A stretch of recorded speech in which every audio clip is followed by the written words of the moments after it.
Yes, students, next is the derivation of consumption function from the saving function. So we did this formula already.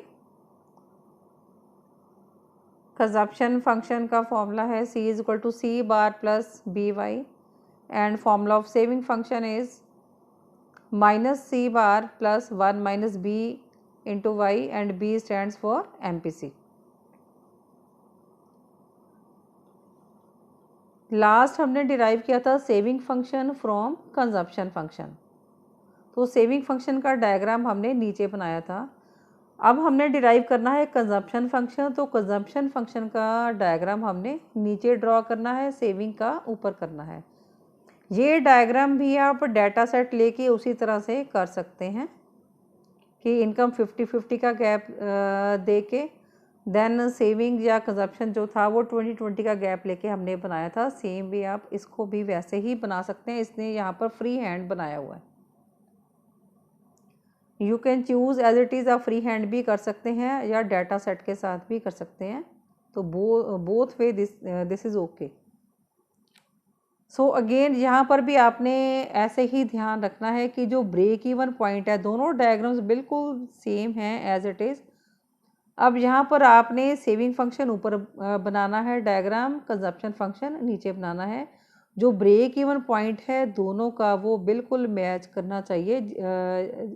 यहीं से आपका जो derivation है वो show होना है.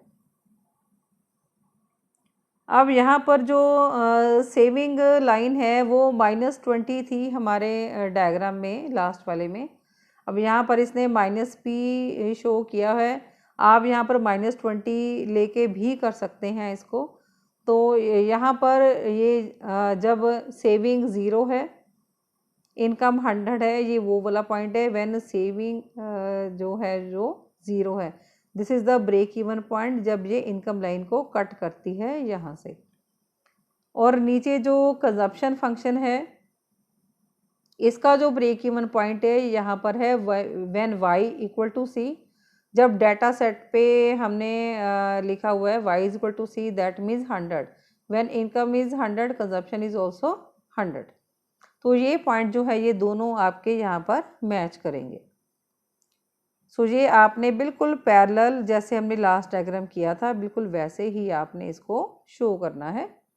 तो इसके जो पॉइंट्स हैं ये भी हमने ऐसे ही शो करने हैं जैसे हमने पिछला लास्ट वाला किया था डेरिवेशन ऑफ सेविंग फंक्शन.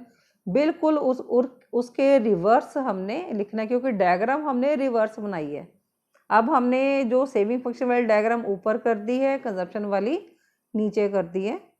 तो डायग्राम के जो पॉइंट्स हैं वो भी रिवर्स ऑर्डर में चलेंगे. वहाँ हमने स्टार्ट किया था कि एस बार जो है वो इंडिकेट करती है नेगेटिव सेविंग. जब यहाँ पर हमने -c बार लिखेंगे एस बार की जगह पे क्योंकि यहाँ पर हम कंजप्शन फंक्शन को डिराइव कर रहे हैं. So first step will be -c bar indicates negative saving when y equal to 0. So this is equal to, साथ साथ डायग्राम को लेके चलेंगे. तो दिस इज इक्वल टू जब -c बार है this is equal to -op. This is से यू में से s बार और यू में से -c bar. So -c bar equal to s bar. This is -op. Corresponding to it, c bar would be equal to op.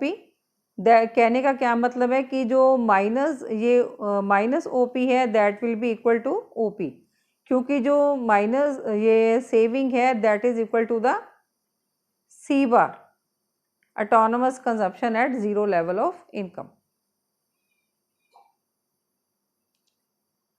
So when s equal to 0 और c equal to op at point q. ये break even point की बात कर रहे हैं यहाँ पर कि जब सेविंग यहाँ पर कितनी है 0 and y equal to c. ठीक है. तो this corresponds to income level O L, यहाँ पर जो इनकम लेवल कितना है, दिस इज ओ एल, यहाँ पर भी ओ एल शो हो रहा है, this is the break even point.